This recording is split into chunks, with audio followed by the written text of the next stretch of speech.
Hello friends, welcome on detail study. Question number 13 जो कि हमने लिया है end of the chapter 1 exercise से।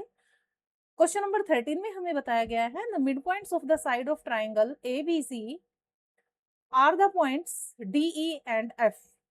तो ये हमें जो ट्राइंगल गिवन है, इसका ये पॉइंट A है, ये B है और ये इसका C पॉइंट है, और हमें इसके दिए गए हैं मिड पॉइंट्स। ठीक है, मिड पॉइंट के अकॉर्डिंग हमने इनके कोऑर्डिनेट्स फाइंड आउट करने हैं। मिड पॉइंट हमें गिवन है AB का D पॉइंट, BC का पॉइंट हमें दिया है E, और AC का हमें मिड पॉइंट दिया गया है F। ठीक है, तो D जो पॉइंट है, D पॉइंट के कोऑर्डिनेट्स हमें गिवन है 5 एंड 1, E पॉइंट के कोऑर्डिनेट्स हमें गिवन है 6 एंड 5, एंड F पॉइंट के कोऑर्डिनेट हमें गिवन है 0 एंड 3। तो इस तरह से मिड पॉइंट के अकॉर्डिंग, मिड पॉइंट की हेल्प से हमने A, B और C तीनों के क्या निकालने हैं, कोऑर्डिनेट्स निकालने हैं। तो देखिए, कोऑर्डिनेट निकालने से पहले हम इनका कुछ नेमिंग कर देते हैं। जैसे इधर A के जो कोऑर्डिनेट हमारे पास आएंगे, तो A के कोऑर्डिनेट्स को हम क्या लिखेंगे, x1 y1। A के कोऑर्डिनेट को x1 y1 लिख देते हैं, B के कोऑर्डिनेट को x2 y2 लिख देंगे। इस तरह से हम इन्हें लिखेंगे। A के कोऑर्डिनेट्स को हम लेट कर लेते हैं x1 y1, और B के कोऑर्डिनेट हो जाएंगे x2 y2, और C के कोऑर्डिनेट हो जाएंगे x3 y3। तो देखिए, अब स्टार्ट करते हैं हम क्वेश्चंस को। क्योंकि मिड पॉइंट फॉर्मूला हमें पता है होता है, मिड पॉइंट फॉर्मूला हम लिखेंगे x1 प्लस x2 अपॉन में 2 एंड y1 अपॉन में y2 अपॉन में 2। x के कोऑर्डिनेट निकालने के लिए ये यूज करेंगे और y के कोऑर्डिनेट निकालने के लिए ये यूज करेंगे। ठीक है, तो x1 x2 यानी x1 plus x2 is equal to, हमें x का कोऑर्डिनेट जो गिवन है वो 5 है। अब आता है y1 प्लस y2, तो y1 प्लस y2 अपॉन में 2, और y2 का हमें कोऑर्डिनेट, y का जो कोऑर्डिनेट यहाँ क्या गिवन है 1, तो इधर हम इज इक्वल टू में लिख देंगे 1। तो अब देखिए, x1 plus x2 is equal to, ये 2 इधर जाके मल्टीप्लाई हो जाएगा तो हो जाएगा 10। ठीक है, और इधर देखिए y1 plus y2 is equal to, 2 को 1 से मल्टीप्लाई करेंगे तो ये हो जाएगा 2। तो इस तरह से दो इक्वेशन हमें मिल गई हैं। इन दोनों इक्वेशंस को हम हाईलाइट कर लेते हैं ताकि हमें समझ आता रहे क्वेश्चन। तो ये इक्वेशन हमारी बन गई है एक, और दूसरी इक्वेशन हमारी ये बन गई है। ठीक है, चलिए आगे क्वेश्चन को स्टार्ट करते हैं, अगला पॉइंट लेते हैं। नेक्स्ट स्टेप में अब हमने इस लाइन को यूज कर लिया। अब इस लाइन के हेल्प से, यानी ई जो मिड पॉइंट हमें दिया गया उसकी हेल्प से हम दूसरे कोऑर्डिनेट्स निकालने का कोशिश करेंगे बी के। तो देखिए, बी और सी, ठीक है, इस पॉइंट का मिड पॉइंट, इस लाइन का मिड पॉइंट हमें गिवन है, तो हम यूज करेंगे x2 प्लस x3 अपॉन में 2, और x का मिड पॉइंट कोऑर्डिनेट हमें गिवन है 6, तो यहाँ लिखेंगे हम 6। ठीक है, तो ये हो जाएगा x2 प्लस में x3 इज इक्वल टू 12। अब लेते हैं y का कोऑर्डिनेट, तो y2 प्लस में y3 अपॉन में 2 इज इक्वल टू हमें लिखेंगे यहाँ पर 5, क्योंकि ये x2 है देखो और ये x3 है। तो y2 प्लस में y3 इज इक्वल टू आ गया है 10। तो देखिए, अब हमारे पास ये इक्वेशन जो बनी है दो, इनको भी हम कर लेंगे सर्कल में हाईलाइट, ताकि हम इनका यूज करें तो ये अलग से हमें दिख जाए। एक हमारी ये इक्वेशन बनी है। ठीक है, चलिए अब AC जो लाइन है उसका जो मिड पॉइंट हमें गिवन है F, उसके हेल्प से A और C के हम इक्वेशन बनाते हैं। तो A के लिए हम x1 लेंगे और C का कोऑर्डिनेट x के लिए x3 लेंगे। तो यहाँ हम देखिए यूज करेंगे x1 plus x3 is equal to में आ जाएगा अपॉन में 2 इज इक्वल टू 0। तो ये हो जाएगा x1 प्लस में x3 इज इक्वल टू में 2 को 0 से मल्टीप्लाई करेंगे तो 0 आ गया। ये इक्वेशन 3 हो। अब एक और बना लेते हैं, फिर हाईलाइट करेंगे y के लिए। तो y1 प्लस में y3 अपॉन में 2 इज इक्वल टू, y का कोऑर्डिनेट 3 है तो यहाँ 3 लिखेंगे। y1 प्लस में y3 इज इक्वल टू में 2 को 3 से मल्टीप्लाई करेंगे इज इक्वल टू में 6 आ जाएगा। तो इस तरह से हमने ये बना ली हैं इक्वेशंस। तो इसको भी हम कर लेते हैं सर्कल में। चलिए अब देखिए हम इसको लिखेंगे, थोड़ा स्पेस नीचे कर लेते हैं हम स्क्रीन को ऐसे। तो जो ये हमारे पास आई हैं इक्वेशंस, इन्हें लिखते हैं। पहले x की लिख लेते हैं। x1 प्लस में x2 is equal to 10 and x1 plus में x3 इज इक्वल टू 0। और एक और हमारे पास है ऊपर, उसको भी देख लेते हैं। ये देखिए x2 plus x3, x2 plus में x3 इज इक्वल टू हमारे पास है 12। ठीक है, ये x की तीनों इक्वेशन हमें मिल गई है। तो चलिए x के कोऑर्डिनेट निकालने का कोशिश करते हैं। पहले देखिए x1 इसको सोल्व करेंगे। x1 इज इक्वल टू क्या हो जाएगा 10 माइनस x2। ठीक है, और इसकी हेल्प से निकालेंगे हम। x3 इज इक्वल टू हो जाएगा हम इसे लेंगे, हाँ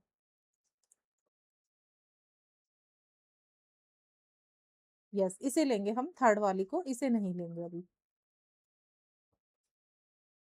तो इसे अभी नहीं लेंगे, हम इसे लेंगे थर्ड वाली को, क्योंकि हमें दोनों में ही x2 चाहिए दूसरी साइड। तो ये हो जाएगा 12 माइनस x2। तो देखिए इन दोनों को हम कहाँ पुट करेंगे, इस वाली इक्वेशन में। ये दिखा है ना x1 plus x3 is equal to 0, इसमें पुट कर देंगे। x1 की वैल्यू क्या है 10 माइनस x2। तो हमने x1 की जगह 10 माइनस x2 लिख दिया। अब वो प्लस लगाएंगे।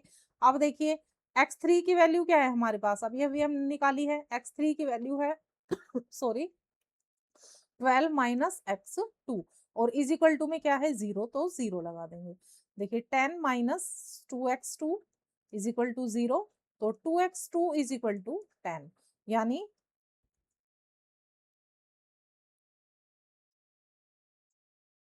नहीं ये दोनों प्लस हो जाएंगे ना 10 और 12, तो ये आ जाएगा हमारे पास यहाँ पर 22।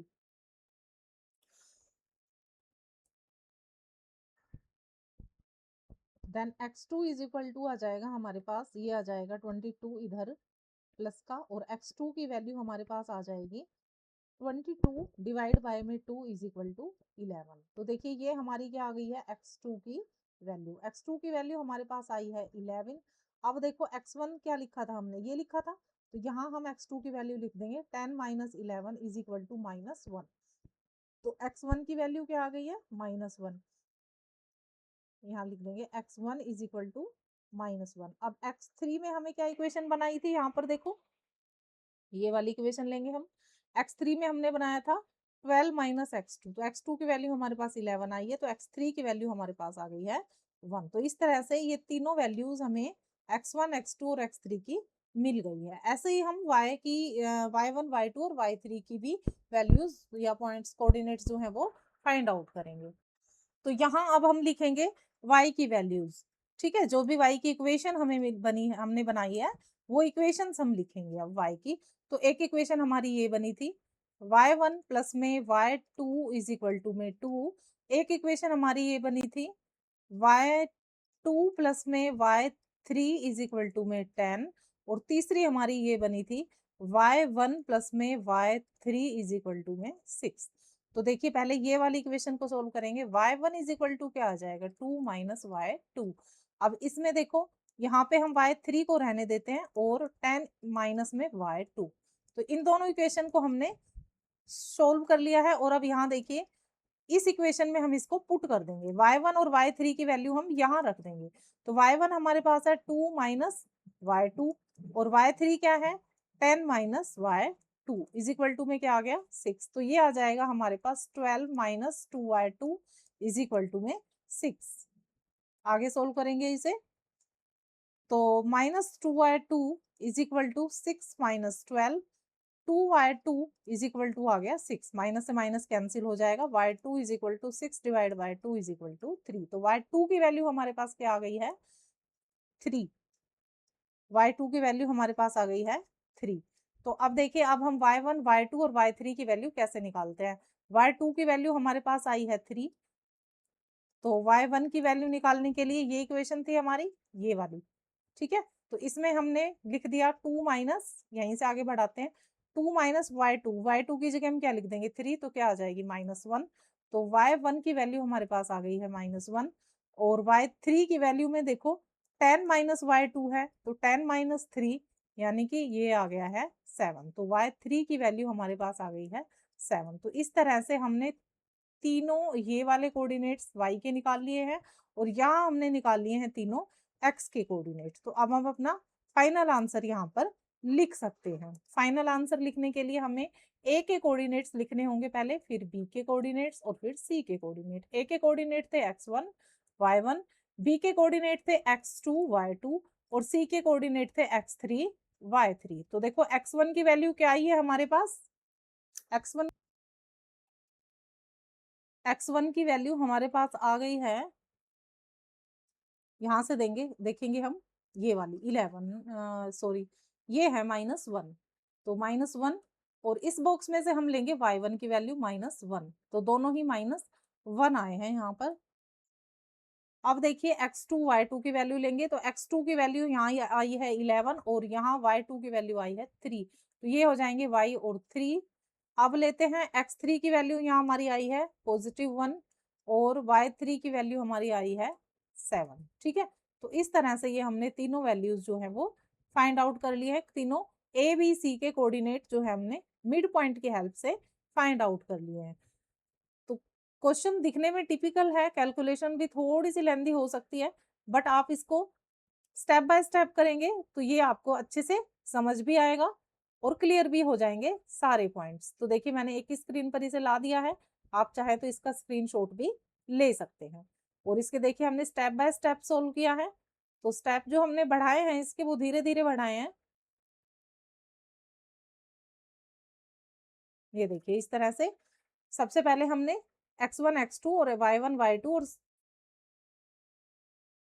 की हेल्प से, इनका जो मिड पॉइंट है उसके हेल्प से ये सारे इक्वेशंस बना लिए और फिर इक्वेशंस को हमने सोल्व कर लिया। तो आई होप क्लियर हो गया ये क्वेश्चन। तो लेते हैं question number 14।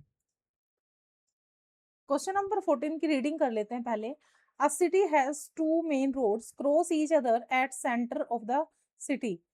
These two roads are along the north, south, and east-west directions. All the other streets of the city run parallel to these roads and are 200 meter apart. There are 10 streets in each directions. So, using 1 centimeter is equal to 200 meter, and draw a model of the city in your notebook and represent the road streets by single lines. These are street intersection model. Each street intersect only formed by two streets, one running in the north south direction and another in the east west direction each street। तो देखिए question ये हमें given है और इसमें से हमें कुछ पॉइंट्स क्लियर भी करने हैं। तो चलिए सबसे पहले जो मैंने थोड़ा सा प्रिपरेशन करके रखा है उसे मैं बता देती हूँ हमने क्या किया है। तो क्वेश्चन पढ़ने के बाद हम यहाँ पर जो पूछा है उसने वहां तक का रख लेते हैं क्वेश्चन। तो ये जो हमने ड्रॉ कर लिया है अपना स्ट्रीट का जो ग्रिड है एक, वो ड्रॉ कर लिया है। तो ये कैसे ड्रॉ किया है हमने, तो देखिए इसमें हमने किया है यहाँ पे सारी जो लाइंस रखी है 1 से लेकर 10 तक वर्टिकली, और ये सारी लाइंस हमारी है हॉरिजॉन्टल। ठीक है, ये सारी लाइंस हमने हॉरिजॉन्टल रखे हैं और ये सारी लाइंस हमने वर्टिकल रखी हैं। 10 लाइंस ऐसे वर्टिकली लगाई है और 10 लाइंस से हमने हॉरिजॉन्टली लगाई है। तो चलो इसका नाम लिख देते हैं यहाँ पर।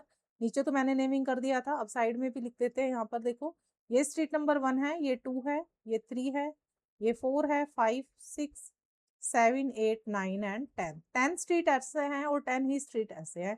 तो ये नॉर्थ साउथ डायरेक्शन हो गई है, ईस्ट वेस्ट डायरेक्शन हो गई है। अब हमें जो क्वेश्चन दिया गया है वो पूछ देख लेते हैं कि आखिर उसने हमसे पूछा क्या है।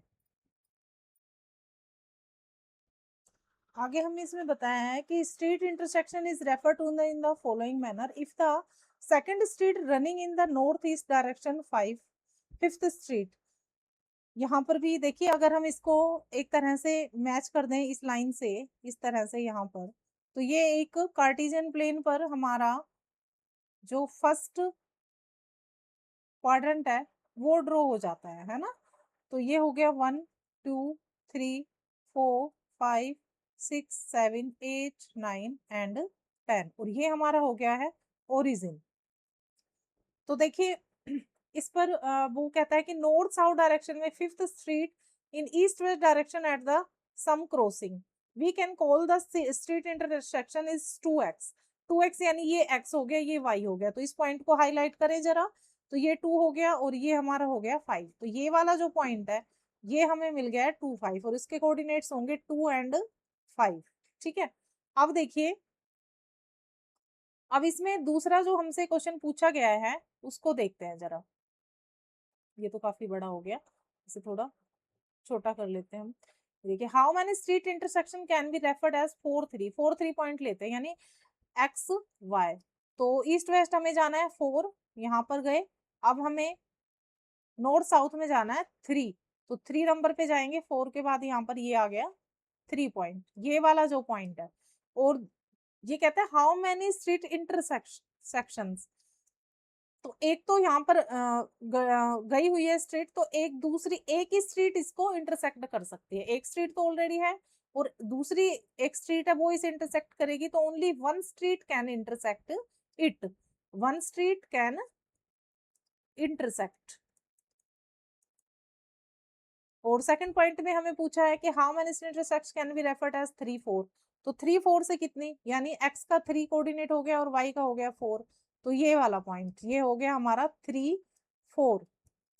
तो इस पर से भी कितनी स्टेट जो है इंटरसेक्ट करेंगी, तो इसका आंसर भी 1 ही आएगा। अब देखिए इसका रीजन मैं बताती हूँ। अगर हमारे पास कोई भी पॉइंट है उसको हम जरा भी मूव कर देते हैं उसके स्पेस से, मान लो हमारे पास ये पॉइंट है, यहाँ पर कोई पॉइंट है हमारे पास, अगर हम उसे जरा भी कहीं मूव कर देते हैं तो वो पॉइंट अपना कोऑर्डिनेट जो है वो उसका डिफरेंट आएगा, उसका वो कोऑर्डिनेट नहीं आएगा, वो चेंज हो जाएगा। ठीक है, इसलिए एक पॉइंट से सिर्फ यहाँ से देखो एक ही इंटरसेक्ट कर सकती है स्ट्रेट, एक तो ऑलरेडी है और दूसरी उसे इंटरसेक्ट करेगी।